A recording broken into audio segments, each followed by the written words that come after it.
자, 요번에 볼 곳은 이제 당고의 금인데, 일단 이제 용어 설명부터 하면 이 당고의 금은 이제 금고형을 청한 두 번의 사건을 얘기하거든요. 근데 이 금고형이 뭐냐 하면 정근대 시대 때, 지금은 이제 뭐냐면 일종의 그 징역형하고 좀 대비되는, 징역형 같은 경우에는 갇혀 있으면서 일을 하잖아요. 근데 금고 같은 경우에는 이제 갇혀 있을 때 일을 하지 않는 것을 금고라고 하는데, 이때는 그런 의미에서 쓰는 게 아니라 보통 간직 추방, 벗을 금지를 인제 의미해요. 예. 그래서 인제 대표적인 우리나라도 서울금고법 같은 거 있죠. 서울금고법. 음. 서울들이 이제 뭐냐면 간직을 침해하지 못하도록 하는 건데, 요때도 이제 그 당시에 어 많은 지식인들 그 금고형을 처해 가지고 간직을 침해하지 못하도록 했어요. 자, 그러면 그 배경이 됐던 게 뭐냐면 앞에서 언급한 것처럼 요 탕류세력들과 그다음에 청류세력들의 대립이죠. 이 탕류세력들은 외척과 한간들을 인제 뭐냐면 결탁을 했고, 특히 한간하고 연결되는 세력들이 되게 많았어요. 자, 그러다 보니까 인제 이 당시 인제 그 청류에 대한 탕류의 탄압이 들어갔고, 두 번에 거쳐서 인제 당구의 금이 인제 발생을 했는데, 자 이때 인제 당구의 금이 발생하고 나서 이 청류 집단들은 자신이 얼마나 깨끗한 인물인가라는 걸 서로 평가하게 되면서 이제 청이 집단들이 형성되고요. 그리고 이 청이 집단 내에서 이제 가문의 격이 형성되고, 그리고 요거에 따라서 인제 뭐냐면 국풍 간인법에 의해서 뭐냐면 위진남북조 시대 때 귀족층이 형성되는 어떤 이제 서로 연결된다, 이렇게 인제 보시면 될 것 같아요. 예. 자, 그러면 이제 당고의 금 관련된 내용을 이제 한번 읽어 보겠습니다. 이 동양사 개론에 있는 건데, 1 차의 당고의 금, 2차 당고의 금, 이렇게 두 가지로 나눠 볼 수가 있어요. 예. 그래서 요 관련된 내용 한번 읽어 볼게요. 자, 441 번을 한번 읽어 보겠습니다. 동계에 있는 내용이에요. 자, 태학생인 각태와 각포가 주동이 되어 한간 전횡을 비판하자 관료와 명사들을 적극적으로 지지하고 나섰고, 이들 관료와 명사들은 천년결백하고 간직한 사회교인 이은과 태부인 진보를 받들고 적극적인 정치 세력을 펴나가면서 한간에 대응하였다. 자, 이에 대해 한간은 황제를 움직여 이은과 태학생들을 이 분당을 만들고, 그 당시에 분당은 되게 부정적인 의미로 쓰였어요. 요거 인제 나중에 좀 얘기를 할게요. 자, 붕당을 만들고 조종을 비방한다로 묶어요. 투옥하게 하고 그들 당인하여 종신금고형에 처했는데, 이를 1차 당구의 금이라고 한다. 자, 그 후에 168 년에 진번이 풀려나 다시 퇴부가 되고 대장군 두무와 함께 집권하자 이응과 금고된 명사들을 기용하고 몰래 한간을 주서하도 모의했다. 자, 아이고. 그래서 모의가 누설되어 한간 조범 등이 진봉과 두모를 인제 뭐냐 체포 살해하고 아울러 그 일당을 처리했는데, 이때 인제 당인으로서 사형을 당한 자가 100여 명이고 종신 금고된 자가 600 명에 달한다. 이렇게 인제 보시면 되고요. 자, 그래서 인제 요 관련돼서 인제 뭐냐면 청해 집단, 그다음에 고리 문생 관계도 인제 발동을 했는데, 고리 문생 관계에 관련된 내용은 442번 있으니까 각각 읽어 보시고요. 자, 청해 집단 내용은 이제 동양사 기초 지식이 있으니까 한번 읽어 보세요. 예. 그래서 이렇게 있고, 자, 그래서 두 번에 거쳐서 인제 당부의 뭐냐 근거가 그 정치 혼란이 더욱 격화되었고, 지식인들의 어떤 사회경제 위반으로 인한 사회경제 혼란, 그다음에 황건적 난의 발발 배경 등이 이제 형성됐다. 이렇게 보시면 될 것 같아요. 그래서 요 관련된 내용을 444 번의 동양사 기초 지식에 있는 내용 한번 읽어 보겠습니다. 예. 자, 이 조치 그 두 번에 거쳐서 당고의 당고 좀 금고 조치를 얘기하죠. 자, 이 조치에 의해서 청류 지식인은 는 강계에서 일소되었으나, 자 강범위한 지식인층은 후한 정부부터 이반되는 결과를 낳게 되고, 재하 지식인들은 청해 운동은 명백한 정보 공격이 금지되었다 해도 현자 유독자를 인정한 인멸 비평 형태로 계속 존재하게 되었다. 체포를 면한 진보 등을 중심으로 새로운 제야의 명사들이 속속 나오게 되었고, 이들 명사들이 후한제국 붕괴에 이어 취한 새로운 시대를 열게 되었다. 한편 비판 세력을 배척했던 후한 정부는 한간을 중심으로 하여 남맥과 같은 근건 정치의 방향으로 난로 매진하여 민중에 대한 착취에 대한 감행한 결과 방대한 빈민, 유민들이 발생됐고 이웃과 한강을 중심으로 한 민중의 대반란이 연결되어 제국의 붕괴를 가져왔던 것이다. 예. 그래서 요 두 번에 걸쳐서 이러한 당구의 금에 대한 결과 관련된 내용을 이제 봤고요. 요 내용들 좀 정리를 해 봤습니다. 자, 그래서 인제 요거 관련된 내용 이제 후한 시대 때 이제 그런 뭐예요? 한간대는 이제 바로 외척 세력 때 바로 이런 것들 인제 관련된 내용이 이 후한설에 관련된 내용이 예전에 기출문제 나왔고요. 요게 밑에는 인제 제가 관련된 기출문제 분석 관련된 내용이거든요. 그래서 인제 요거 관련된 내용 중요한 내용들만 발췌도를 해 볼게요. 자, 후한 시기 때 한간이 권력을 장악할 수 있는 배경은 강무제 정책에서 찾아볼 수 있는데 강무제는 황제의 업무의 처리를 편리하는 보필 기관으로서 중상시, 소항군, 중앙군 등 같은 한간부에서 신설했다. 자, 이는 한간의 정치관을 초대하여 후한 시대 때 한간에 발효하는 결과를 가져왔다. 아, 자, 그래서 이제 요 내용이 있고요. 그 후에 이제 정치 양상인데 이건 구체적으로 다 볼 필요는 없을 것 같아요. 요거는. 그래서 이제 요거 뭐 각자 읽어 보시고 제가 쭉 적어 놓긴 했는데 앞에서 인제 관련된 1차 당구의 근과 2차 당구의 근 관련된 내용들 한번 보시면 되고 여기 중간에 보면 십상시 같은 유명한 이제 한강 문의도 있거든요. 영제 때 관련된 것이죠. 요거는 한번 각자 읽어 보세요. 자, 하여튼 이렇게 있고 자, 뒤에 넘어가서 인제 한건제의 난과 오두미두 그걸 보겠습니다. 자, 요거는 관련돼 갖고 예전에 한두 번 나온 적이 있어요, 객관식 기출문제 때요. 포함 말기 때문에 대표적인 이제 반란이 일어났는데 이게 인제 판권적인 난이죠. 요거는 뭐하고 연결됐냐면 태평도하고 연결됐고요. 그다음에 오도미도라는 이제 새로운 종교가 등장했는데 이 종교가 나중에 이제 신천사도, 천사도라고 하죠. 위진남북조 시대 때. 그래서 요게 인제 뭐와 연결되냐면 도교와 연결돼. 그래서 요 태평도도 이제 도교와 연결된 측면이 있지만 직접적으로 연결된 건 천사도예요. 예. 그래서 도교와 연결되는데 천사도는 나중에 인제 남천사도, 북천사도 이렇게 인제 나눠지는데 이건 나중에 좀 얘기하고요. 자, 그러면 태평도 오도미도 같은 이제 뭐냐면 관련된 종교 집단이 왜 후한 말기 때 이게 확산됐나 이렇게 이제 보는데요. 자, 일단 배경을 보면요. 일단 앞에서 언급한 것처럼 이런 외척과 한간 세력들이 이 호족과 결탁하면서 정치 혼란이 심화됐는데 요때 호족과 결탁된 또 호족 중에 일부인 탕류죠, 탕류. 정치가 개판이 되었다. 그다음에 이제 호족들의 어떤 대토지 사유 및 자연재해로 인해서 선원들이 되게 몰락했고 종전에 이제 항천 공동체가 이제 붕괴되기 시작해. 물론 이제 항천 공동체 붕괴는 이미 이제 전환 말기 때부터 붕괴가 되기 시작해요. 예. 그래 갖고 인제 이고 그때 이제 뭐 촌이나 오 같은 이런 이제 그 단위들이 등장하거든요. 뒤에 얘기했지만 요거는 호족들이 장악했던 그 항촌 공동체인데 하여튼 이런 공동체가 붕괴되면서 사람들이 의지할 데가 없으니까 어디에 이제 의지하게 되냐면 종교 단체에 의지하게 되는 거야. 네.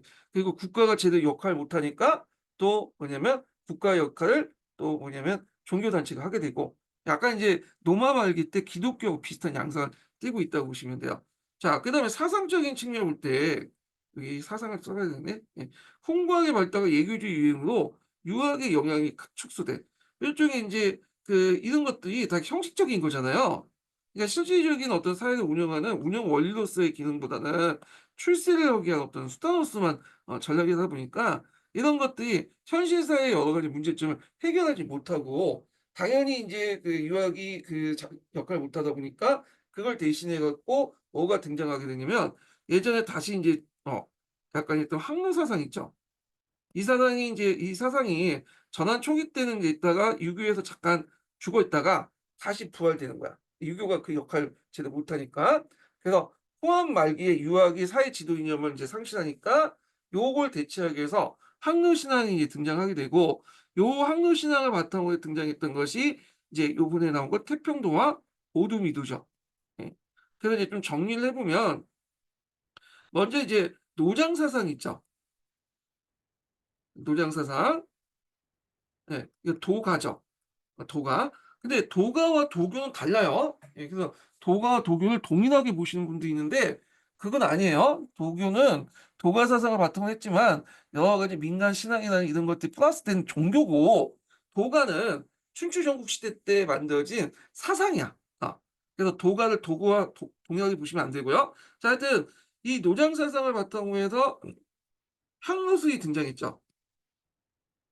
항로술은 뭐 항제 숭배 사상, 요때 항제는 이제 사망 오제할 때 그 오제의 항제고, 그다음 노장 사상, 그다음에 법가 등등등등이 결합된 사상이고, 자, 이 사상이 이제 더 발전된 것이 태평도와 오두미도고, 그다음에 이제 이게 위진남북조 되면서 특히 이제 오두미도를 중심으로 해 갖고 천사도 등이 이제 등장하죠.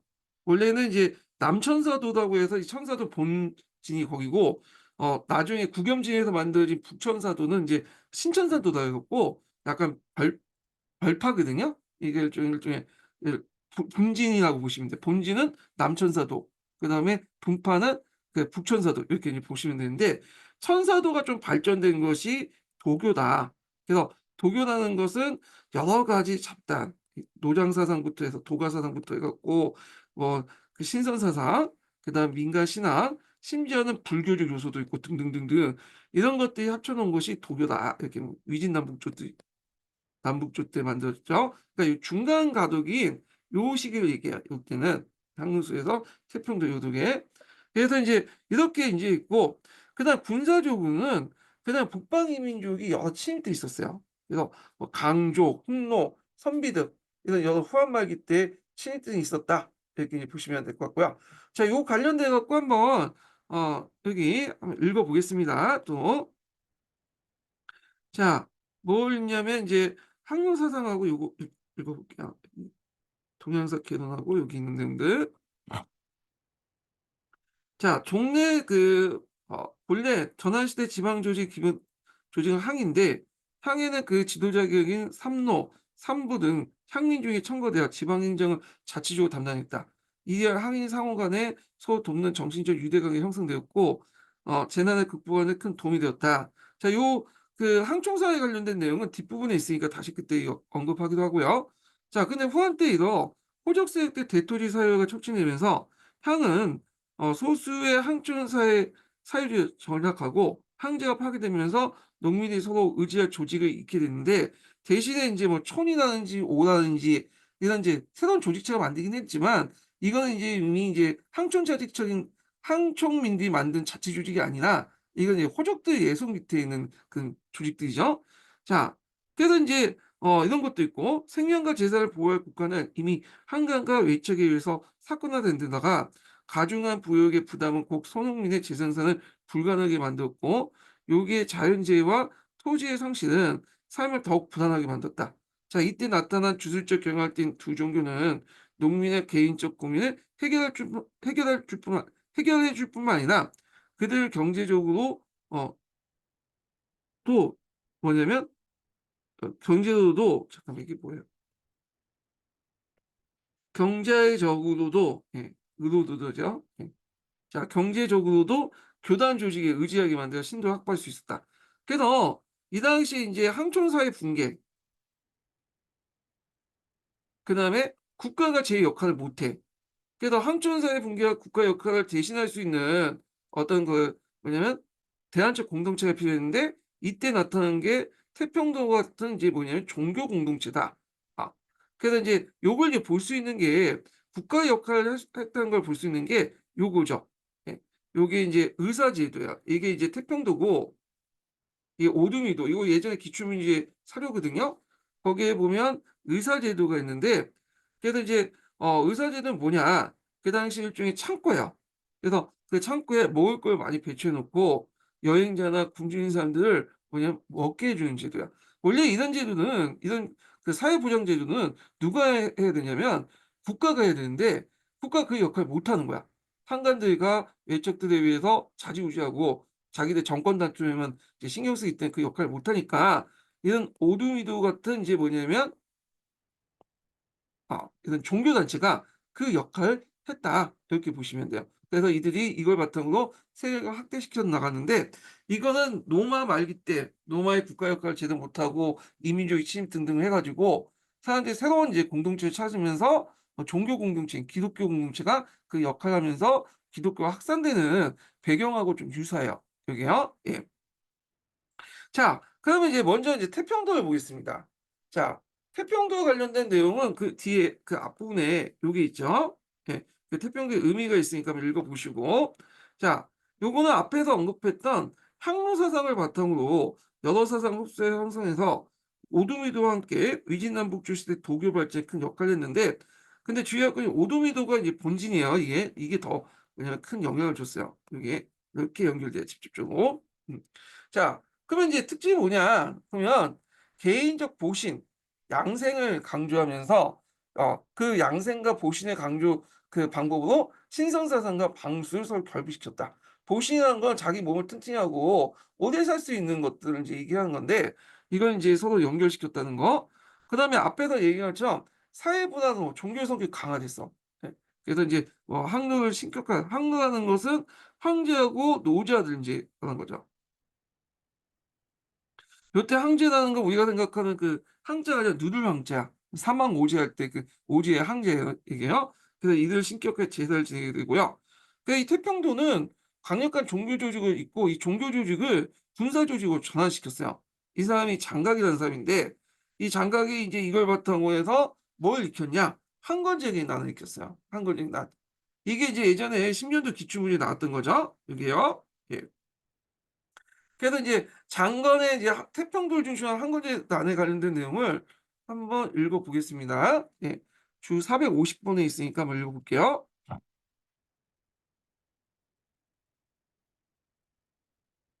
자, 태평도교는 순제 때 낭사군 출신의 작증 도사 강길이 음양 제의석에 구성된 신서 100권을 지어서 태평청령서, 태평경이라여 문을 보았다.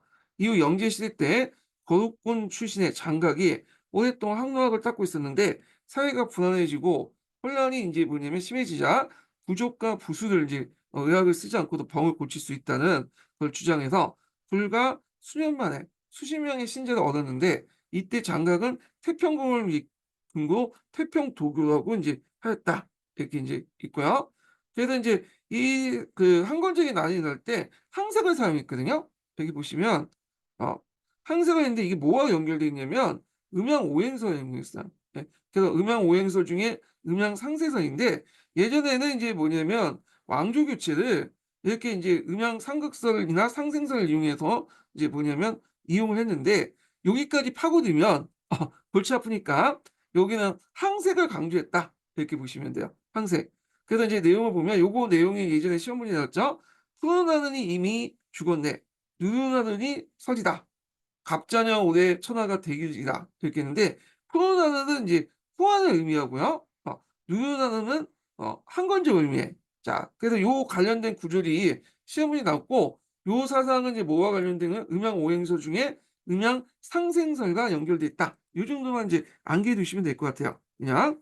그다음에 이제 앞에서 얘기했죠. 요 이제 그 신도 조직을 군사 조직화에 봉기를 했다. 그래서 이 봉기 과정이 이제 451번에 있는데, 한번 길지만 읽어보겠습니다.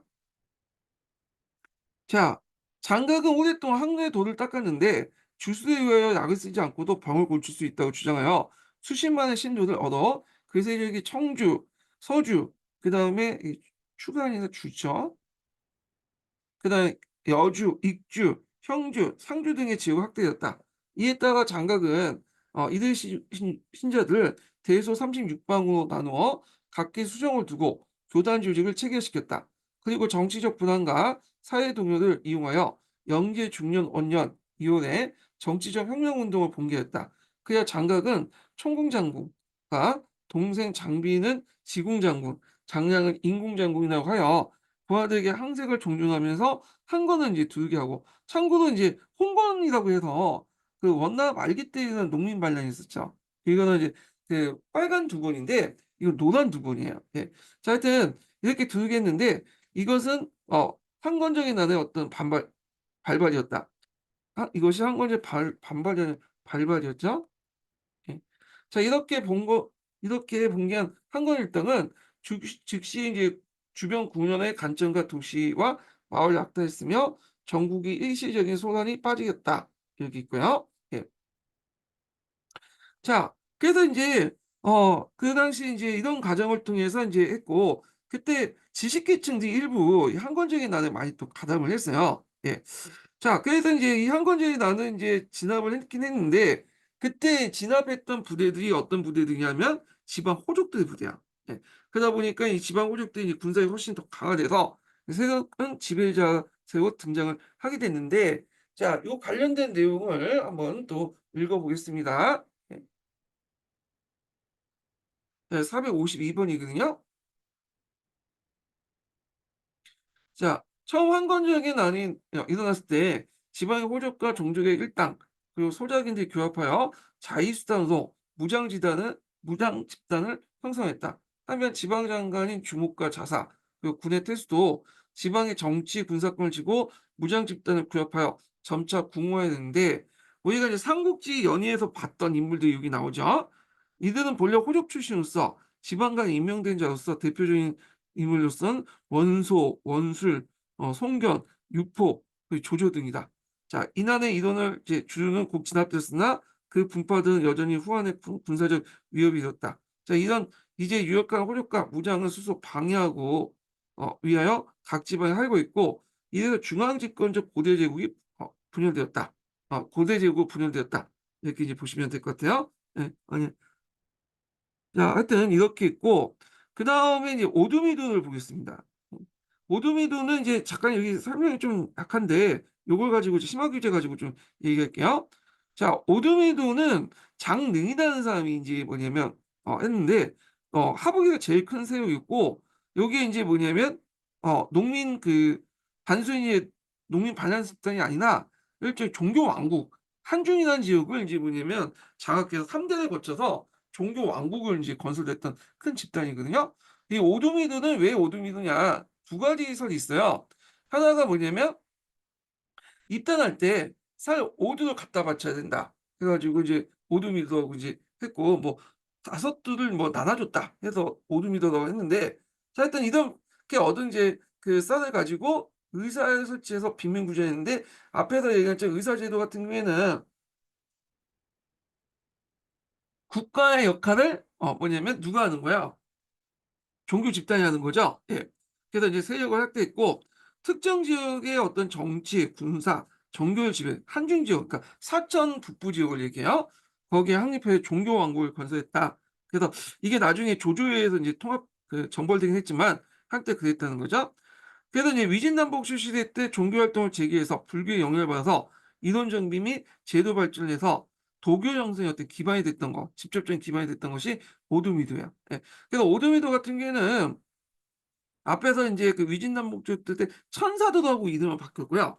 그래서 원래는 남천사도에서 강남 지방이 중심이었지만 그 분파였던 국염지가 만들었던 북천사도, 신천사도 있죠. 이런 것들이 인제 도교 형성에 큰 역할을 줬다. 요걸 인제 보시면 될 것 같아요. 그래서 이제 454번 관련된 내용을 한번 읽어 보겠습니다. 요거 453 번하고요. 예. 자, 여기 보면 초기 장르는 오랫동안 항로 지도를 닦아 도서를 이제 저술하고 부서를 이제 만들어 병을 고칠 수 있다고 주장했다. 그래서 입도자에게는 쌀 오두를 받았기 때문에 오두미도라는 그 설이 이제 있고요. 그다음에 사천 지역에서 장릉이 창시해 그 손자인 장로까지 이어진 게 오두미도가 있었는데, 이들은 이제 병을 치료하는 곳으로 인제 인심을 얻었으며 신도를 교합해 이들 지역에서 3 대에 걸쳐 종교 왕국을 설립했다.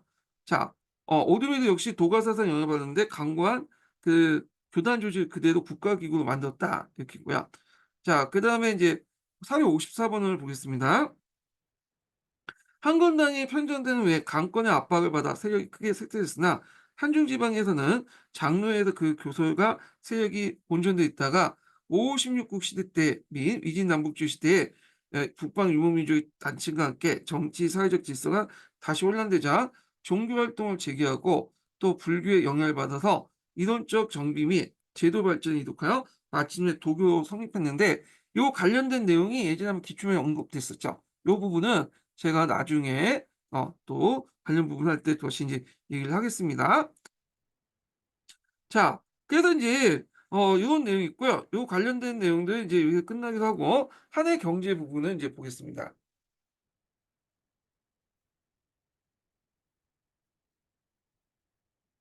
자, 요게 있는데 잠깐만요. 한 해 경제인데 예, 여기부터 할게요. 사회 경제인데 어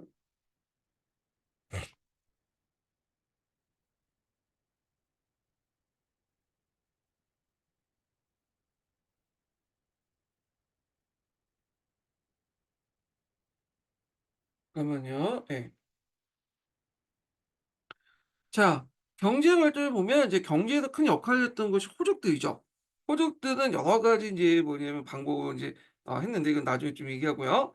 그래서 이제 호족들이 득세를 했고 그리고 아까 언급한 것처럼 한글 이선제를 통해 중앙에 진출하면서 이렇게 이제 대토지 소유에 대한 논의가 일어났어요, 전환 말기 때. 이게 이제 한전제거든요, 한전제. 이 한전제 논의가 언제 일어났냐면 한무제 때도 일어났고요. 그다음 한예제 때도 일어났어. 예. 예전에 한번 이거 객관식 기준이 나왔던 거예요. 그래서 인제 토지의 소유를 제한하자라는 논의가 일어났는데 한무제 때와 한예제 때인데 한무제 때는 이제 한나라가 상당히 피크일 때죠. 예.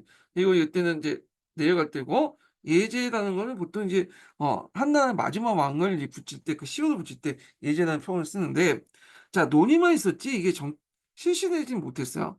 예. 그래서 요 관련된 내용이 예전에 한번 기출문제에 나왔거든요. 이 한전제 관련된 내용이. 그래서 인제 요거 관련된 내용을 한번 읽어 보겠습니다. 예. 이게 잠깐 요쪽으로 좀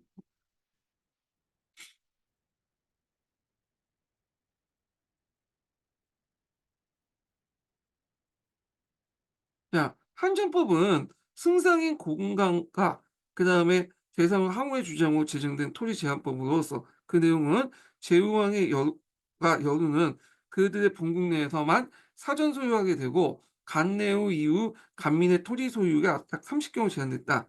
그래서 노비 소유는 제후왕이 200인, 여도 공주는 100인, 강내후 이하는 30일 제한인데 또한 상인의 토지 소유를 금지하는 것도 되었는데 요거는 계획만 했을 뿐이지 실제로 실시되지 못했다라는 거 예전에 한번 기출문제 나왔던 걸 좀 보시면 될 것 같고 요 기출문제가 좀 약간 오류가 있어. 예. 그래서 인제 그때 인제 염촌 논제 관련된 논쟁을 인제 물어본 것 같은데 그때 뭐 한전제 한무제 때 한전제를 실시하지 않았다. 그러니까 실시했다가 이게 오답으로 인제 나왔는데 오답이 아니에요. 그 실시했어요. 그러니까 한 문제가 말 잘못했네. 한전제의 논의가 한무제 정책 관련된 내용하고 연결돼서 이제 문제가 나왔거든요. 한전제를 한무제 때 인제 뭐냐면 그 뭐냐면 했던 정책을 했는데 한무제 때 논의가 됐어요. 논의가. 예. 그래서 인제 요게 오답이 아닌데 이게 잘못된 걸로 돼 있는데 논의가 됐지만 실시되지는 않았죠. 그러다가 한예제 때 또 논의가 되다가 실시되지 않았고요. 예. 그래서 하여튼 이거는 제가 나중에 인제 한번 올려 놓을게요. 기출 문제 보면 잘못된 내용도 좀 있어요. 가끔씩 보면. 예.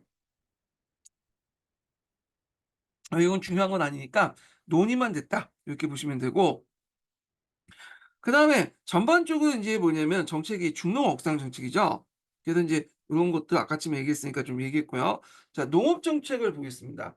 자 농업 관련된 내용에서 예전에 한번 기출문제 나왔던 게 있어요. 중요한 건 아닌데 그 당시에 인제 뭐 철제 농기구가 보급이 됐고 철제 농기구 보급은 언제 했냐.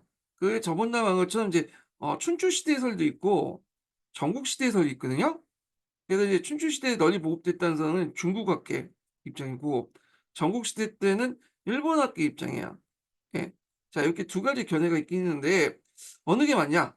되게 요게 맞을 것 같아. 왜냐면 이게 그 유물 유적을 보면 그 당시 전국시대 때 철기가 많이 생산된 유적들이 많이 나오거든요. 그래서 하여튼 있고 이게 인제 뭐냐 한나라 때 더 보급됐다 보시면 돼요. 그다음에 우경이랑 대전법 이 인제 행해졌고 구전법, 농업기술이 발달됐다. 이렇게 인제 있는데요. 그래 갖고 인제 요게 인제 대전법 그 관련된 내용을 좀 보면 그 보통 이 고랑하고 이랑 같은 거 있죠. 예 고랑과 이랑. 그래서 고때 이제 고당에 인제 뭐냐면 고당과 이당이 있잖아요, 반동사 할 때. 그래서 고당과 이당인데 여기를 고당이라고 하고 여기를 이당이라고 하죠. 그래서 인제 뭐냐면 이걸 이제 대전법 같은 경우에는 이 고당과 이당을 한 곳에만 싣지 않고 바꿔가면서 싣는 거야. 어 그래서 이걸 대전이라고 하는데 이게 인제 다른 방식보다는 이제 지적 고갈을 이제 좀 소모를 방지한다. 이렇게 이제 보시면 될 것 같아요. 예. 그래서 이건 대전법인데 요걸 가능하려면 이 반농사 할 때 이 고당과 이당을 만들면 소가 필요하죠. 소의 쟁기를 통해서 깊게 팔 수 있잖아요. 예. 고난과 이당을 인제 이렇게 만드는 방법을 해 가지고 이렇게 인제 했던 것이다. 이렇게 인제 보시면 되고 그다음에 이제 뭐 구전법 같은 경우에는 고당에만 이제 이렇게 쓰는 방법이다. 예 이렇게 이제 보시면 될 것 같아요. 예. 그래서 요 관련된 내용을 제가 밑에다가 적어 놨거든요. 대전 관련된 내용. 예. 그래 갖고 해마다 고난과 이당을 바꿔가면서 농사를 짓는다. 예. 그래서 인제 요런 내용들 뭐 중요한 건 아니지만 예전에 한번 기초가 잠깐 언급됐기 때문에 이렇게 했고 그다음에 한진농업을 중시했다. 왜냐하면 그 당시에는 지금 이제 강남은 개발이 안 됐죠. 강남은 나중에 위진남북조 시대부터 개발이 됐던 곳이고 여기는 인제 아직까지는 하북 중심이기 때문에 한화강 유역 지역인데 한진농 반농사 중심이었어요. 예. 반농사. 그래 갖고 한전법 관련된 내용이죠. 그래서 보통 강남은 수전법이 발달됐고 여기는 한진농업, 한전법 관련된 내용이죠. 예. 그래서 이제 요런 것도 좀 기억을 해 두시면 될 것 같아요. 예. 그다음에 인제 중농 억상 정책에도 불구하고 실제적으로는 제대로 안 됐죠, 이게 앞에서 얘기한 것처럼. 그래서 그 상공업이 발달됐고 그다음 화폐 통일, 비단, 철기, 칠기, 구리 거울 같은 수공업이 발달됐다. 예. 칠기 같은 경우에는 주로 인제 뭐냐면 밥그릇 같은 거에 많이 밥그릇. 그래서 이제 일본이라든지 중국이라든지 뭐 시험 문제나 관련 내용인데 뭘 예전부터 먹었냐면 밥그릇을 이제 칠기로 먹었어요, 칠기. 나무에다가 이제 칠을 오칠을 해 가지고 인제 하는 게 칠기거든요. 그러다 보니까 밥그릇 들고 먹잖아요. 그러다 보니까 인제 뭐 수저 같은 거보다는 주로 이렇게 젓갈로 이렇게 먹는 그 음식이 발달한 반면에 우리나라 같은 경우에는 자기로 먹죠. 이렇게 녹두국 같은 뜨겁잖아. 그러니까 들고 먹을 수는 없잖아요. 그러니까 주로 인제 수저를 사용해서 먹는 방식을 했다. 뭐 중요한 건 아닌데 자 하여튼 이게 있고 그다음에 인제 철기술이 발달됐다. 이런 것들 강철 제작이라든지 수입 풀무나 대형 고루 같은 걸 사용했고 또 한 가지 드리자면 인제 여기 그 상공업할 때 큰 역할을 했던 것이 비단기 발달이야. 그러니까 중농 억상 정책에도 불구하고 이렇게 인제 뭐냐면 상호에 발달했던 것이 비단기를 통해서 많은 이득을 챙겼기 때문이에요. 예. 그래서 상인들이 인제 이런 이득을 챙기고 이걸 다시 토지에 투자해서 이들 중에 호족이 된 사람들이 많죠. 그래서 이 대상인들이 이제 뭐냐면 중에 대표적인 사람이 상호양이야. 이 사람이 원래 대상인 출신이거든요. 상인을 관리로 등용했던 케이스인데 예전에도 한번 얘기했을 거예요. 한무제가 중농 억상 정책을 하다 보니까 인제 상인들의 어떤 심리나 이런 것들 패턴을 좀 잘 아는 사람이 필요했겠죠. 그래서 상인 출신 상호양을 등용해서 뭐냐면 상인을 견제하는 그런 정책을 했다. 이렇게 보시면 돼요. 자 그다음에 조세 구조의 특징을 좀 보겠습니다. 자 이 조세 구조의 특징을 볼 때 이제 용어상 좀 구분할 필요가 있는 게 뭐냐면 우리가 인제 조용조라고 하는 거 있잖아요. 그래서 인제 조는 뭐 이게 그 토지세, 용은 노동력을 이용하는 거, 조는 특산물 이런 식으로 조용조 이렇게 구분하는데 그 당시에는 이 조용조 개념이 아직까지 확립되기 이전이에요. 그러니까 이걸 가지고 생각을 하는 것보다는 그 자체에서 인제 이해를 해 주시는 게 좋을 것 같아요. 자 여기 보면 조세 제도는 크게 인제 물품세, 이 조라고 하는 물품세와 그 인구세, 부라는 하는 인구세, 노동세 있는데 자 조 물품세는 전조, 토지세가 있고요. 시조, 보통 조자가 이게 토지세에 붙는 건데 이때는 어떤 그 조용조 개념이 이제 확립되기 이전이니까 상업세, 회조, 영업세 이런 것도 있고 또 인구세에 붙는 게 뭐냐면 일종의 인두세죠, 인두세. 예. 그 인두세가 좀 이제 그 세제가 발달되면서 점점 없어지는 세금이 정근대 시대 어 세금 좀 초창기 때 세금이었는데 나중에 인제 토지나 이런 데 자산으로 붙잖아요. 하여튼 인두세가 있었어.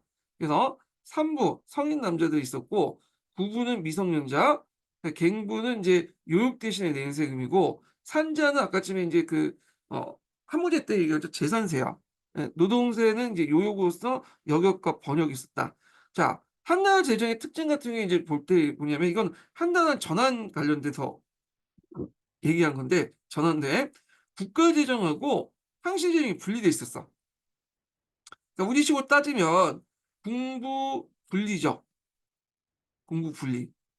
이게 이제 우리나라는 처음 공부 일체였다가 제2차 갑오개혁 이후부터 공부 분리로 넘어갔잖아요. 요거 이제 보시면 될 것 같아요. 자, 근데 이제 이 공부 분리가 앞에서 강부제 때 공부 일체로 바뀌게 돼요. 공부 일체로. 아이고. 자, 공부 일체로 바뀐다. 음. 네. 그래갖고 이제 여기 보는데 여기는 이제 아까 이제 요거는 대산홍이 관리했다 했으니까 이건 건너뛰고 여기 전환 시대를 기준으로 이제 좀 얘기해 볼게요. 자, 요거 하기 전에 두 번째 인증문 알려드릴게요. 두 번째 인증문은 87번입니다. 네, 두 번째 인증문 87번이에요. 자, 국가재정은 말 그대로 공공재정이야. 그래서 황제가 인민을 지배하고 국가를 운영하기 위해서 했던 거고, 대산홍에서 관리했고, 주로 이제 거기에 이제 소속된 것은 그 세금은 전조, 토지세하고 산자, 재산세를 의미하고요. 항실재정 같은 경우는 황제 개개인의 어떤 사생활을 위한 사적 재정인데 소부에서 관리했어요. 예, 물론 이 강무제 때는 대산홍에서 통합됐지만, 근데 여기 보시면 시종, 상업세, 해조, 어업세, 구부, 그다음 미성년 이렇게 있는데 여기 시조와 해조 같은 경우에는 주로 이제 그런 자연에서 나온 모든 물질을 의미하는 건데 예전에는 어떤 게 있었냐면 예전에 전국시대 좀 얘기했을 때 있는데 산림수택이라는 곳이 있어. 산림수택. 그 산림수택이 뭐 하는 곳이냐면 처음에는 내부에서 제사를 지내기 위해서 뭐냐면 이용했던 거야. 그래서 산이나 임야나 물이나 호수, 뭐 택지에 나오는 모든 것들은 그 읍내부의 제사를 지내기 위한 물품으로 사용됐는데 이게 춘추에서 전국시대 넘으면서 경대부들이 이 산림주택을 가산화시켰죠. 자, 그래서 가산화시키면서 이제 여기서 나온 것은 경대부 것이 다 된 거야. 그래서 이걸 바탕으로 해서 이제 관리들의 월급도 주고 분사비도 올리고 분사도 키우고 그러잖아. 그러니까 관리들하고 이제 경대부의 관계가 이제 인격적 관계로 바뀌게 되죠. 예전에는 단순히 이제 그런 어떤 종법적 관계였는데 상하 관계. 그래서 돈을 주고 받는 이제 돈을 주면 그만큼 충성을 해야 되잖아요. 그래서 이는 인격적 관계로 바뀌게 되고 그래서 이제 이 산림수택 가산화가 경대부들이 힘을 키울 수 있는 것들이 이제 바탕이 됐고 이걸 바탕으로서 이제 공을 제키고 자기가 나중에 정치시대 때 왕이 되잖아요. 자, 그런 관념들이 이제 어디까지 계속 가냐면 진나라 때까지 한나라까지 계속 가요. 그래서 전매제라는 것도 산림수택의 가산화를 볼 수가 있어요. 예를 들어 뭐 철이라든지 그다음에 소금이라든지 이런 것들은 다 뭐냐면 산림수택을 바탕으로 나온 거잖아. 임금이 멋대로 처리할 수 있는 거고 마찬가지로 시조와 해조라는 것도 산림주택에서 나온 거잖아. 그래서 이런 것들은 다 뭐냐면 천자의 소름이라는 관념이 있었기 때문에 항실수입으로 기술이 됐다 이렇게 보시면 돼요. 자, 그 다음에 이제 한나라 재정의 특징이 이제 국가재정 항실 재정의 특징 이게 첫 번째고요. 두 번째 특징이 뭐냐면 춘추 시대 음락 단위의 조세 대상이 전환 시대 때 개별 인구로 넘어갔어. 이게 이제 개별 임신 지배 체제거든요. 이걸 볼 수 있는 게 뭐냐면 여기 보면 인구세에서 볼 수 있는 거죠. 보면 그 연령에 따라서 이제 각 그 인두세를 걷잖아요. 성인 남자, 그다음에 남녀를 걷고 미성년도 걷고. 근데 보통 인두세를 거둘 때는 성인 남자를 대상으로 걷어요. 근데 여기도 보면 여자도 걷고 그다음에 미성년도 걷고 그러잖아. 이럴 때 개별 인구 단위로 이제 뭐냐면 파악됐다. 이거는 이제 지난 시대 때의 특징이 개별 임신 지배 체제의 특징을 갖고 있는데 물론 이제 이런 것들은 전한 중후기 때 국가와 민 사이에 호족들이 개입되면서 깨지게 되죠.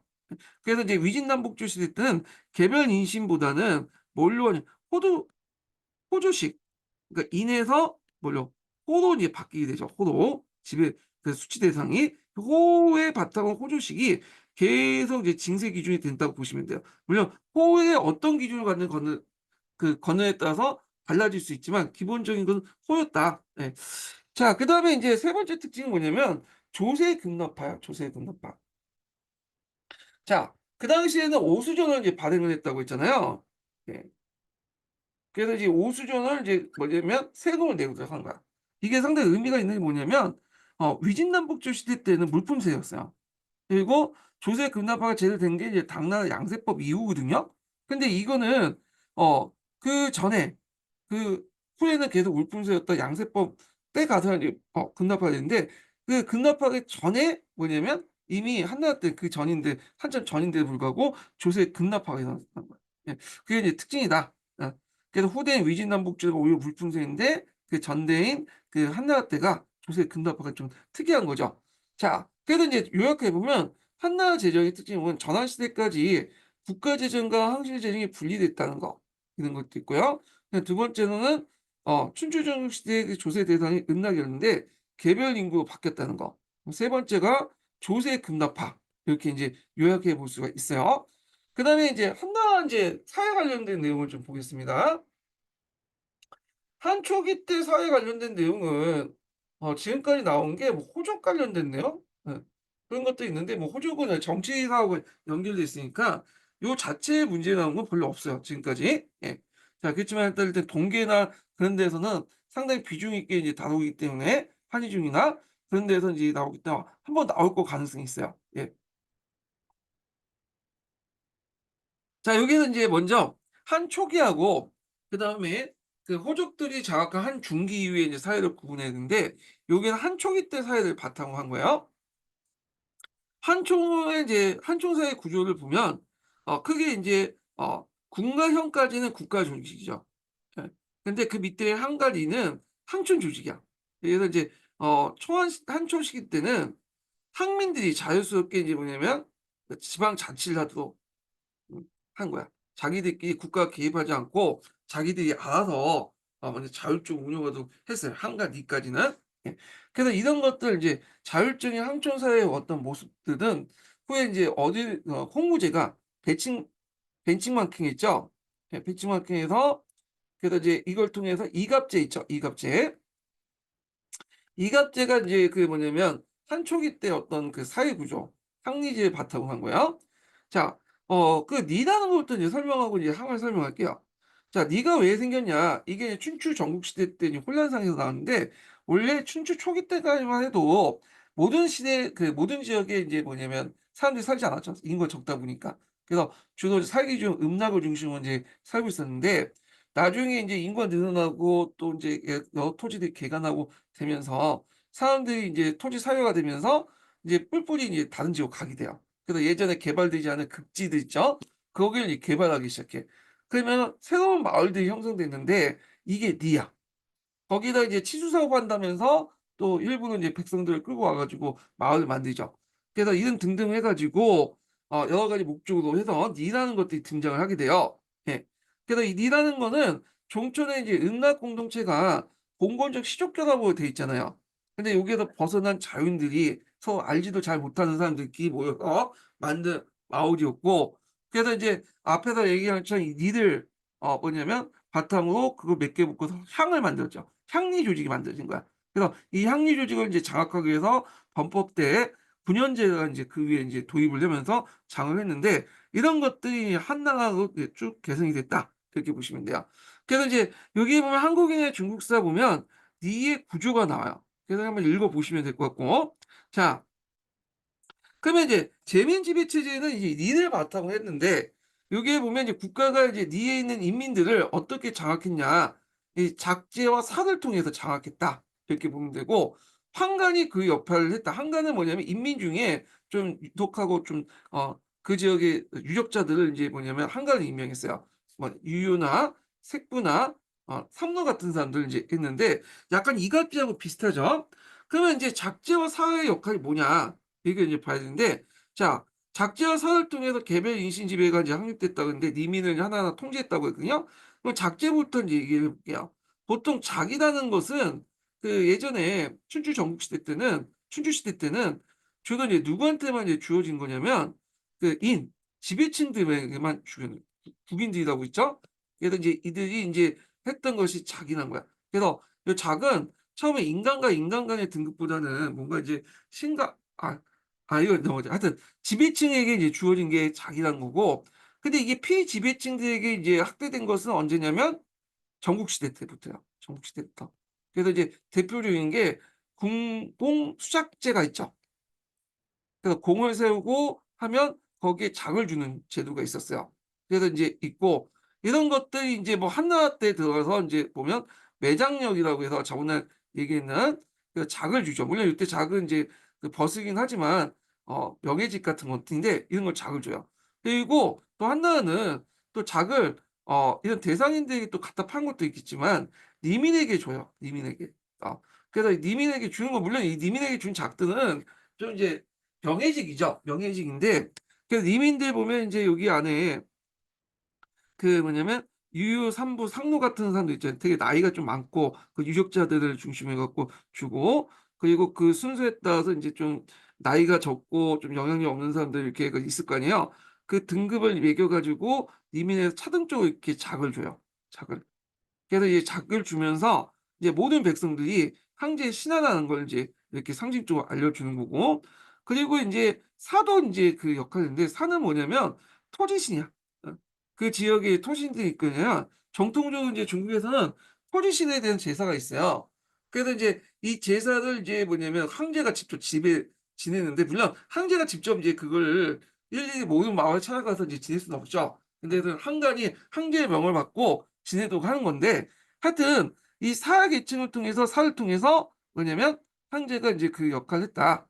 이렇게 이제 보시면 될 것 같아요. 그래서 작제와 사가 서로 연결돼 있는데 요거는 이제 그 어디냐면 중국인의 역사인가 거기에 인제 있어요. 그래서 이제 그것까지 설명하면 좀 길어지니까 요 정도만 기억을 해 두시면 될 것 같고, 자세하게 알고 싶은 분은 중국의 역사책을 한번 보시면 관련된 내용이 나와 있어요. 예. 그래서 사와 또 작제가 이렇게 연결되어 있는 부분들이 있어요. 예. 자, 그래서 인제 이렇게 작제와 사를 통해서 국가가 인민을 직접 지배를 했고, 그 중간에 보조적인 존재로서 한간이 있었는데 한간은 중앙에서 파견된 게 아니라 지방의 유적자들을 임명했다. 그래 갖고 인제 제지 유적자, 이 부로라고 하는 계층들이 있는데 지방 관료의 말단 기구를 이제 편입시켜서 이들을 뭐냐면 한간을 줬죠. 유요, 삭도, 색료 같은 그 간직을 줘서 그들을 이제 지방 관료들의 말단 기구로 편입시켰다는 거. 그래서 재민 지배 체제를 강화하면서도 항촌 자체의 성격을 강화시켰다. 이 향가는 향인민들의 어떤 추천을 받아서 형과 군에 임명한 반간 반민적인 성격을 갖고 있고요. 그들의 역할을 보면 조세의 할당과 징수, 요역의 부담, 간단한 법률 소송, 제사 소지의 대행 이런 것도 있죠. 그래서 이제 이 한가는 이 한가 역할을 보시면 알겠지만 이갑제 때 이제 이장의 역할하고 좀 비슷하잖아요. 예. 그러니까 이갑제가 요건 이제 뭐냐면 그 전환 시기 때 향촌사를 모델로 해 갖고 만드는 거야, 이게. 자, 근데 이제 이렇게 운영됐던 이제 향리 제도가 이게 붕괴가 되기 시작해요. 그래 갖고 인제 그 당시 왜 붕괴되냐? 전환 후기 때인데 자영농민들이 대거 몰락을 했고 대토지 사유제를 발달로 호족이 향리를 지배하고 되죠. 그러면서 그다음에 향리 자치적인 공동체가 붕괴되면서 호족들이 도착이 만든 오나 뭐 총 같은 이제 새로운 향촌 공동체가 형성되지만 이건 이미 호족들이 중심으로 이제 만들어진 그 조직이라는 거 이렇게 보시면 될 것 같아요. 자, 그래서 인제 전환 시대 때가 이제 정확히 말하면 전환 초기 때죠. 전환 초기 때가 인제 이런 국가가 인민을 지배하는 재민 지배체제였다가 그 전환 말기부터 해서 신라 때가 요쪽으로 넘어가는 가도기 형태를 띠고 있다가 이제 후한 때는 국가가 인민을 직접 지배하는 게 아니라 중간에 호족이 개입되면서 이제 이렇게 삼층제로 바뀌었다. 요런 내용들 이제 파악을 해 두시면 될 것 같고요. 자, 요 관련된 내용을 한번 좀 읽어 보겠습니다. 개간 동향사에서요. 예. 음. 몇 페이지 146 페이지 보시면,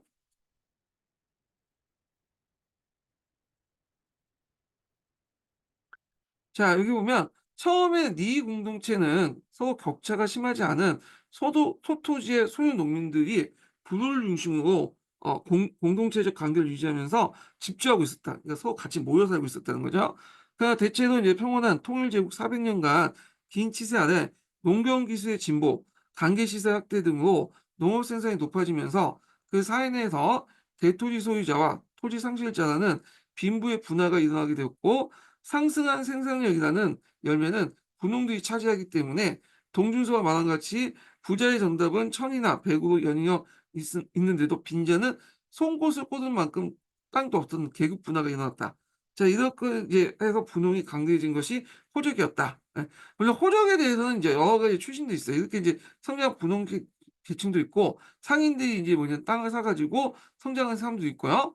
그렇지만 이제 전환 때부터 이제 그 초기는 모르겠지만 경제나 그 다음에 이렇게 그 앞에 있었던 문제 때 국가가 앞에 손을 놓았다고 했잖아요. 그러니까 신자유주의 정책을 하다 보니까 이제 이런 사회의 어떤 양극화 현상들을 이제 뭐냐면 해결하지 못하고, 이런 것들이 항촌 사회의 어떤 분화를 가속시켜서 호족들이 발생을 하게 되고, 이 호족들이 그 뭐냐면 이제 향리를 장악하면서 향리 공동체가 붕괴되는 그런 현상들을 이제 보이고 있다. 이렇게 이제 보시면 될 것 같아요. 예.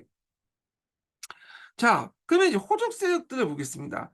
보통 한나라 때 지배 세력들은 호족이라고 이제 하잖아요. 그래서 이제 호족의 등장 배경 관련된 내용인데, 호족의 등장 배경은 다양해요. 예. 그 이거 예전에 한번 잠깐 그 예전 기출 문제 때 잠깐 언급됐었어요. 그 부분을. 그래서 이제 보면, 자, 일단 군국제 때는 지방에 대한 중앙의 통제가 약화되면서 호족 등장이 이제 계기를 마련했고, 그리고 이제 앞에서 항로수에 따라서 이제 국가가 손을 놨죠. 예. 그래서 이제 이런 것도 있고, 무제 때 경제 정책으로 농민 몰락과 폭리, 그다음에 이제 폭리는 상인들이 이제 여러 가지 폭리를 했다는 거예요. 그래서 서역의 교통과 오수진을 보고고 상호 발달에서 부를 쌓은 사람들이 토지에 투자를 하게 되고, 그리고 뭐 집단적 토지 기간, 불법적인 토지 경영, 매듭에 의한 토지 집중에서 농민이 더 몰락을 하게 돼요. 그리고 이제 그 임역적 관계 전객들. 임역적 관계라는 것은 물질적인 수수 관계를 바탕으로 한 거야. 그래서 그때 전객들이 등장하는데, 이 객본이 하온이 있는데 이들은 노비는 아니에요. 그렇지만 애송 농민들이죠. 그래서 이들이 대토지 경쟁을 하면서 또 호족 간에 이제 뭐냐면 또 통혼권을 통해서 유대감을 강화시키고, 그리고 이 호족들은 이제 유학을 통해서 이제 뭐냐면 또 그 유학을 통한 한국 이선지를 통해서 중앙에 진출하면서 뭐냐 또 권력을 얻게 되죠. 그러면서 또 자신의 어떤 기득권을 더 강화시켜 나가는 그런 구조를 만들었다. 이렇게 이제 보시면 될 것 같고. 자, 호족의 종류는 두 가지가 있어요. 이거는 동계에 있는 내용인데, 음, 하나가 경병호족이에요. 그래서 이제 이 경병호족은 권력계가 걸다가 불법적인 강압적 수단으로 농민의 토지를 경영하는 거고, 그 다음에 또 하나가 이제 뭐냐면 항모지를 직접 개발해서 병력을 개척하는 그런 토지들 이제 개발 호족이거든요. 두 가지 호족도 있었다. 예. 물론 이제 요 두 가지 호족도 이제 개념상 분류한 거고, 실질적으로는 서로 간에 이제 뭐냐면 같이 이제 혼합해 갖고 했겠죠. 예. 그래서 요 관련된 내용들 잠깐 한번 읽어보면요.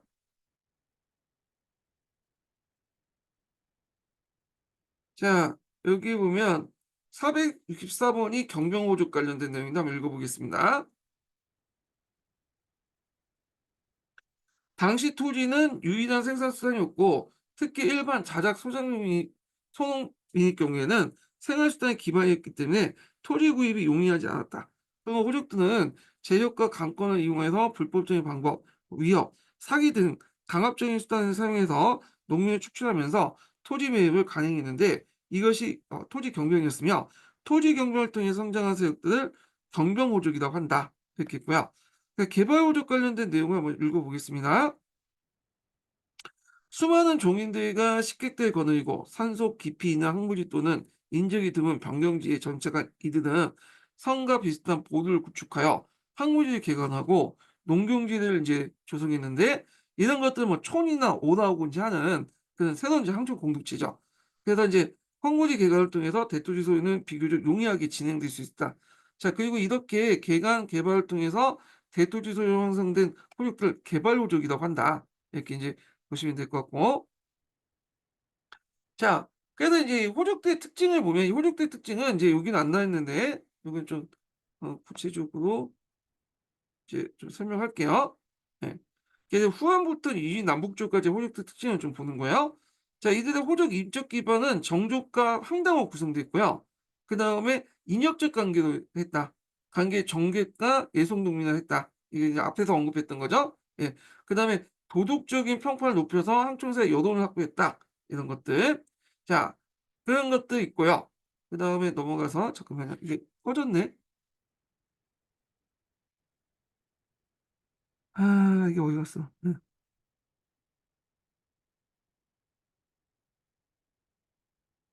자, 장원 운영관의 개간 농업 보겠습니다. 53페이지에요. 예. 장어는 가작제를 사용했는데요. 가작제는 뭐냐면 이제 그 당시 사용했던 이제 것들인데 음, 소작을 중심으로 해서 한 이제 농법이에요. 그래서 이제 이때 소작인들은 노비보다는 좀 뭐라고 할까요? 예속 농민이라고 보시면 돼요. 예속 농민. 그래서 보통 이게 하오라고 하는 거 있죠? 예. 이런 거. 하오는 우리나라 그 삼국지 위지동의 중에 나오는데 이건 아마 중국의 하오를 이제 막 비슷하다 보니까 그 우리나라 하오가 그런 이름이 붙여진 것 같아. 그런 사람들이 이제 했다는 거. 자, 그래서 개간농업이 발달되면서 호족이 이제 그 역할을 했고 그 국가가 이제 수의사업 같은 걸 해야 되는데 그 당시 국가가 그들 역할 못 하니까 이걸 호족이 했다고 보시면 돼요. 그래서 거라든지 저수지 같은 것들이 발달했는데 거는 이게 이제 춘추 전국시대부터 만들어진 저수지죠. 저수지면서도 운하 역할을 같이 했던 것을 이제 고라고 하고 그 고전의 하전화 그러니까 이제 높이 있는 산 밑에 땅을 깎아 가지고 일종의 이제 평지를 만드는 그래서 이런 것들이 행해졌다. 그리고 이제 대전법 같은 것들 이제 진보된 농구를 사용해서 오경 단위로 대농장을 경영했는데 대전법 관련된 내용이 예전에 기출문제 나왔죠. 그래서 저 고랑에다 이제 농사를 짓는 방법을 이제 얘기를 하는 걸 얘기해요. 예. 그래서 이제 자, 그래서 이제 대전법 때 이런 걸 바탕으로 했고 농사를 또 지었다. 이렇게 기억을 해주시면 돼요. 예. 자, 대전법이 아니라 구전법이죠. 대전법은 그 앞에서 얘기했던 고랑하고 이랑을 연달아 이제 농사를 짓는 건데 이때 이제 우경을 이제 하게 되고 그때 이제 오경 단위로 이제 농사를 졌다. 이렇게 이제 이해를 해주시면 돼요. 그래서 이 대전법 관련된 내용은 예전에 한번 시험문제 나왔으니까 기억을 해주시면 될 것 같고요. 자, 그리고 이제 관리 선발 방식에도 큰 역할을 했죠. 그래서 이제 호족들이 유학을 습득하고 이미 학년 자체가 이제 뭐 호족들이 장악했다 보니까 그 당시 이제 한걸 이선지나 후에 국분 중전제 이걸 통해서 중앙 진출을 했다. 이렇게 보시면 되죠. 자, 그럼 결과를 보겠습니다. 자, 한거 이선지와 그다음에 이제 후한말기 때는 또 매간 매직이 행했죠. 요걸 통해서 이제 호족들이 이제 매간 매직한 호족들을 탕류라고 하잖아요. 자, 하여튼 이렇게 이제 있고 이렇게 이제 일부 호족들이 이제 연결된 거죠. 자, 그래서 이제 한건적 나눔의 지방 호족들의 할거 형태가 있었고 경제적으로 볼 때는 이제 호족의 대토지를 정객을 이용해서 경쟁했는데 이 정객은 노비는 아니지만 예속 농민이다 이렇게 보시면 돼요.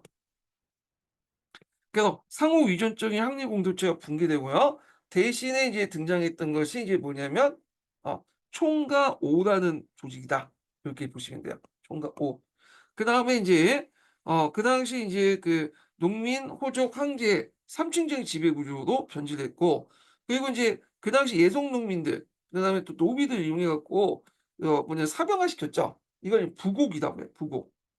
부곡 집단 관련된 내용은 위진 남북조 관련돼서 좀 얘기를 해보겠습니다. 그래서 이제 농민, 호족, 황제의 삼층적인 그 지배 구조 전환 시기 때 지배 구조가 이제 바뀌었잖아요. 그래서 이제 요 관련된 내용들을 한번 읽어보겠습니다. 중국사 서술에 있는 내용인데 한번 읽어볼게요.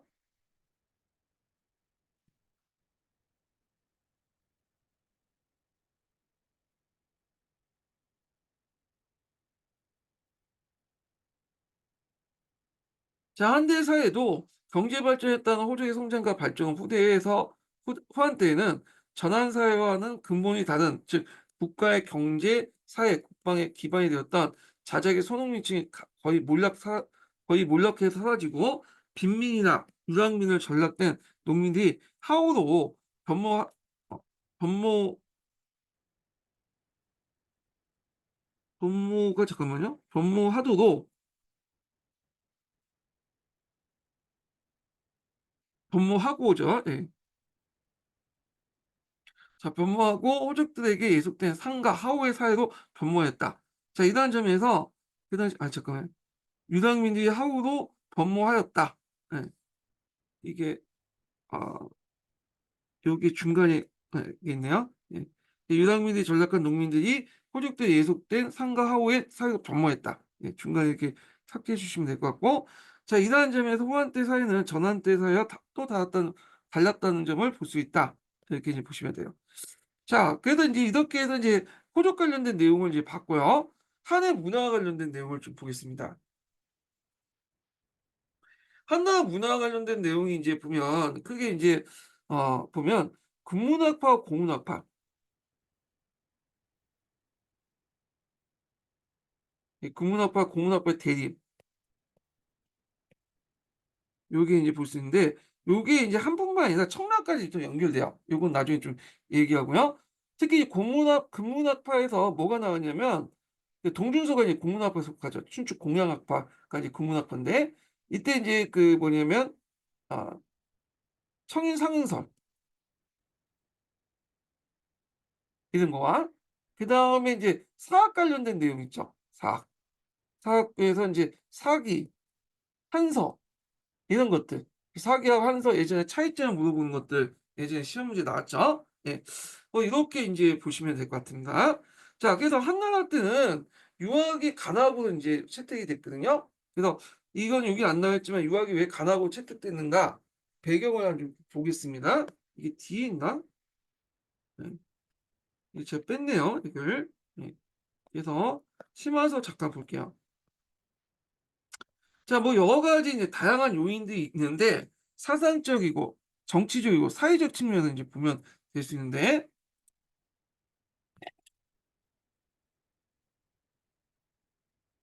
자, 유교의 사상적인 측면을 보면 유교가 다른 이제 제자 백과 사상보다도 상대적으로 볼 때 다양한 사상을 포용하고 있는 경전을 가지고 있다.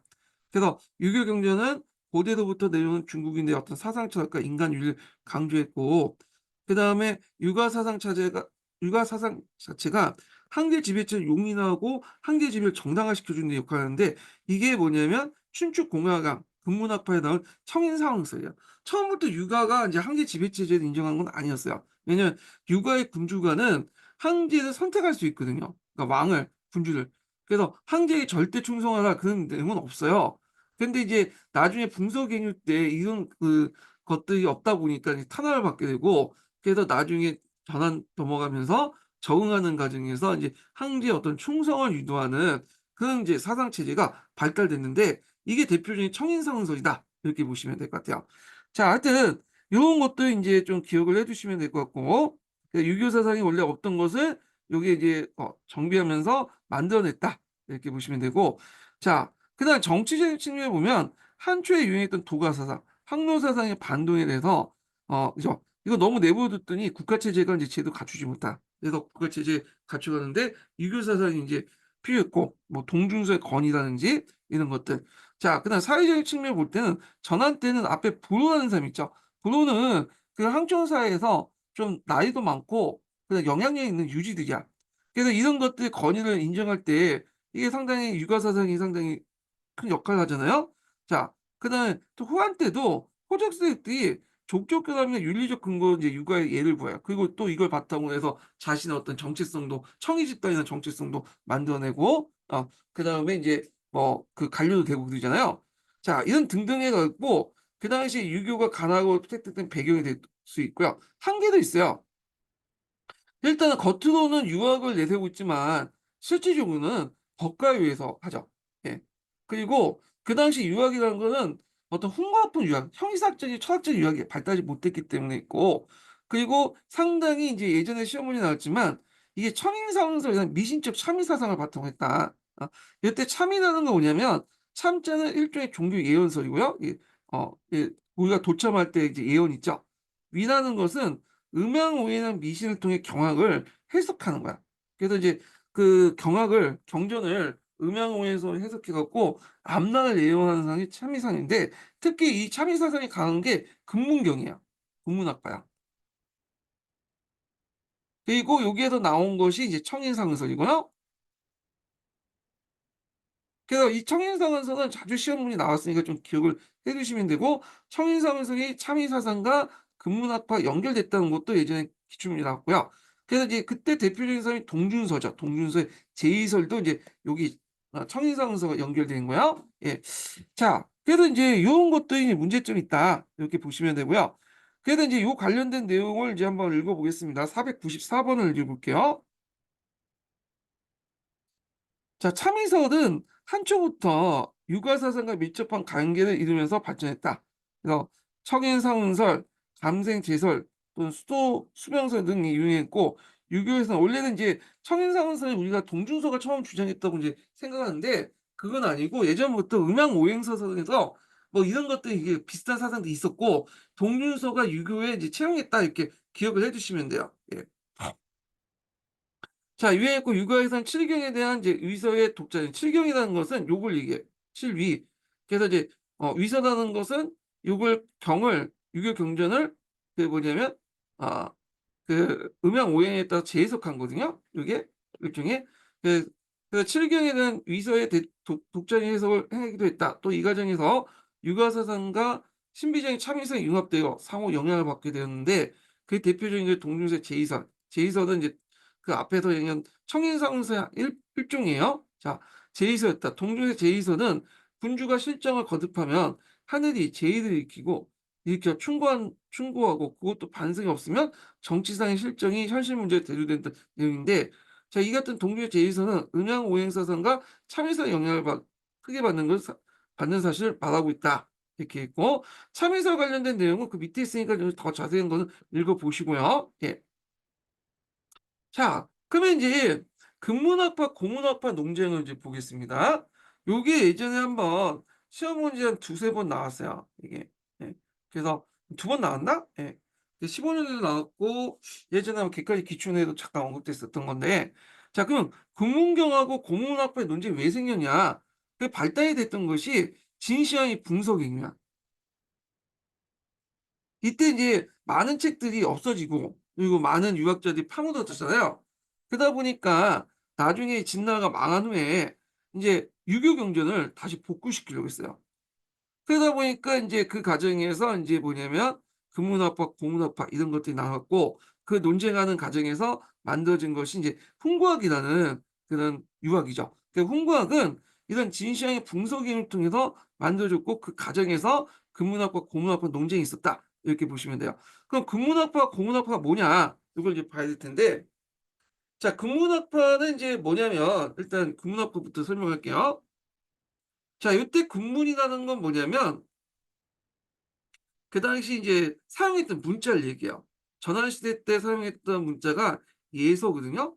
예서로 적혀 있는 경전을 의미한다. 그래 갖고 그 당시 그 금속행위로 이제 뭐냐 많은 유교 그 뭐냐 책이 상실됐잖아요. 그러니까 이제 진시황이 죽고 인제 진나라 멸망하고 나서 유학자들이 모여 가지고 경전을 복구하려고 했어요. 근데 책이 없거든. 그러니까 자기 기억 머릿속에 있는 그것이 남아 있죠. 그래서 이걸 바탕으로 만들어진 것이 금문경이에요. 네. 그때 금문경을 쓸 때 이제 뭐냐면 글자가 예서기 때문에 그 당시 글자를 썼기 때문에 금문학파 됐던 거고요. 그래서 근문학파 같은 경우에는 주로 그 당시 사용했던 전환시대 때 사용했던 예서로 쓰였던 경전을 썼고, 그다음에 어 공양전하고 그다음에 예기를 인제 뭐냐면 중시했다, 이렇게 보시면 돼요. 그래서 인제 이 근문학파에서 큰 역할을 한 게 공양전이고, 이 공양전을 연구한 학파가 공양학파죠. 예. 그래서 공양학파 그다음에 동중서 이렇게 또 연결돼요. 예. 공양학파, 근문 파가 이렇게 연결되고, 그래서 이렇게 있다는 것 좀 기억을 하고, 공양학은 이제 그 뭐하고 연결되냐면 청나라 때 공양학파 있죠. 요게 연결되는데 예전부터 있었던 학파예요, 이게요. 예.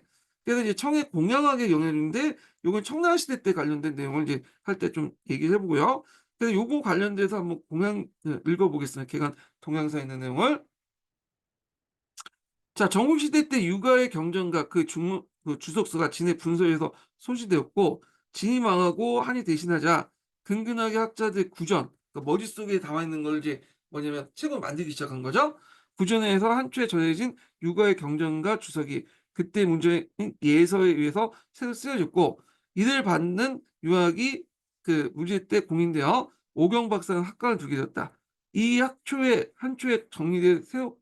초에 정리된 새로운 경쟁에 임한 유학을 근문학이라고 했고 춘추를 통해서 춘추 합리적으로 주로 통용된 군왕축에 공양전이 있었는데 이 공양전이 상당히 중요한 뭐냐면 역할을 했다. 이렇게 보시면 될 것 같아요. 그다음 고문학파를 보겠습니다. 고문학파. 고문학파 보기 전에 근문학파의 특징 중에 또 하나가 뭐냐면 이걸 빼먹으면 되네. 이게 뭐냐 공자의 미연대의를 추구해요. 이 공자의 미연대가 뭐냐면 공자의 그 숨은 뜻이죠.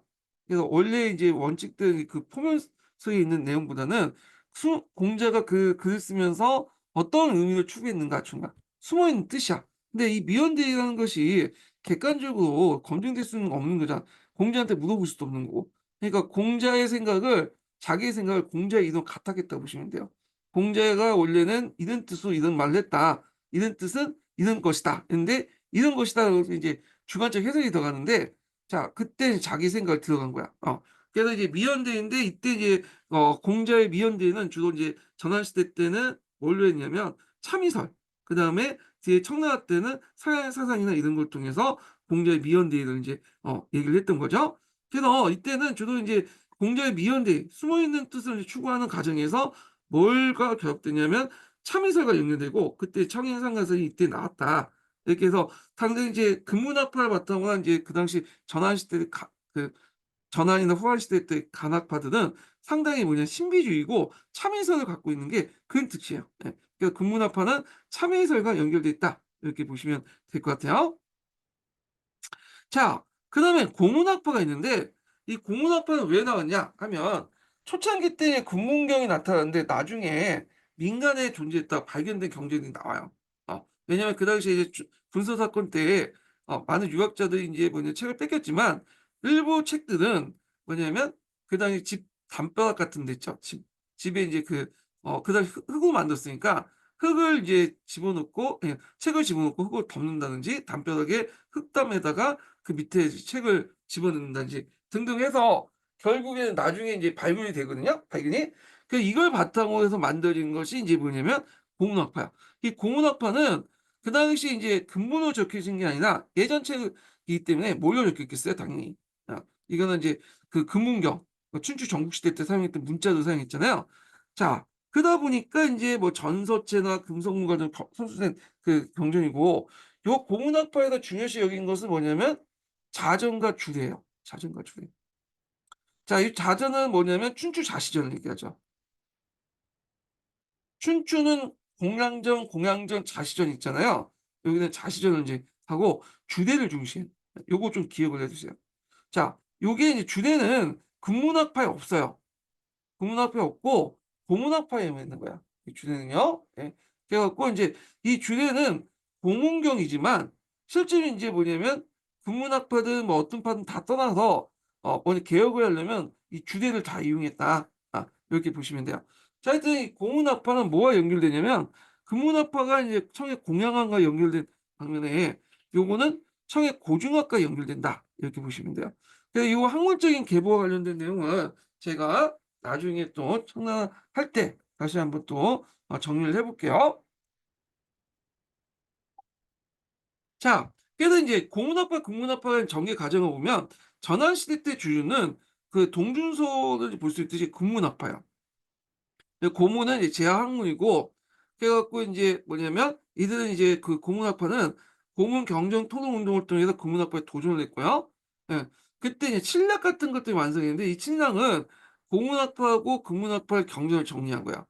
근데 신라는 이제 왕망 때는 앞에다 얘기한 것처럼 복고적인 규례 질서를 복귀하려는 가능해서 이 고문이 우대되는데 이 사람이 좀 웃긴 게 뭐냐면 고문을 강조했지만 이 사람이 이제 그 즉위할 때는 참의서를 이용했잖아요. 참의서는 뭐죠? 국문학과 연결되죠. 그 다음에 주례는 또 뭐예요? 그러니까 이렇게 있잖아요. 주례는 또 고문과 연결되죠. 그러니까 고문학파지만 금문경도 또 이용하고 그래요. 예. 자, 하여튼 이 당시에 유읍이라는 사람을 이제 이용했다. 유읍은 유왕의 아들이죠. 유왕의 아들이고 이게 좀 동기에서는 거꾸로 돼 있더라고. 예. 그래서 유음의 아들이 유황으로 돼 있는데 유황의 아들이 유음이에요. 예. 그래 갖고 인제 있다가 후한 시대 때 다시 인제 뭐냐면 금문이 간하고 또 우대를 받고 또 고문 밑으로 들어가게 되죠. 그러다 후한 말기 때에 고문경하고 금문경을 통합하는 인제 움직임이 나요. 그래서 고문경에도 능하고 그다음에 금문경에도 능한 사람들이 등장했는데 자 이런 사람들이 이제 대표적인 사람이 정영이나 마용, 뭐 정산영 이런 사람들인데 특히 정영이 되게 중요한 사람이죠. 이 사람 이름은 꼭 외워 두시고요. 그래서 인제 이때 정영을 중심으로 해서 형성된 학파가 학문이 홍구학이에요, 홍구학. 그래서 홍구학은 고문경과 금문경을 합쳐 갖고 만든 건데 어디에 더 초점이 뒀냐면 고문경이 더 초점이 둔 거야, 고문경이. 그래서 이제 예전에 홍구학이 이제 뭐냐면 "뜻을 써라." 요런 문제들이 나왔는데 요거는 경전의 작굴 해석을 중시하고 글자 음을 뜻을 연구하는 것을 홍구학인데 고문경과 금문경이 통합된 과정에서 홍구학이 나왔고 금문경보다는 고문경에 초점을 맞춰서 인제 했다. 그러니까 홍구학 자체가 고문경 중심이다 보니까 동진이에 인제 뭐냐면 고문이 주류하고요. 그래서 금문경에 있었던 그 미신적 요소, 참이적 요소가 이제 제거 나가면서 홍구학이 인제 동진이부터 확립됐다. 이렇게 보시면 돼요. 자 그래서 인제 이거는 뒤 얘기고 근데 한강화 시대 때는 그다음에 금문경을 중심으로 해 갖고 유교가 많이 변질됐잖아요. 뭐 미연대의를 찾는다면서 그 뜻을 보지 않고 그 행간을 본다면서 하면서 뭐 그 참이슬 끌고 가 갖고 인제 뭐 유교의 경지를 해석하고 그러다 보니까 이게 되게 신비주의화되고 그렇게 하게 되거든요. 그래서 요거에 대한 이제 그 내용은 좀 쉬었다가 다시 진행을 해 보겠습니다. 예.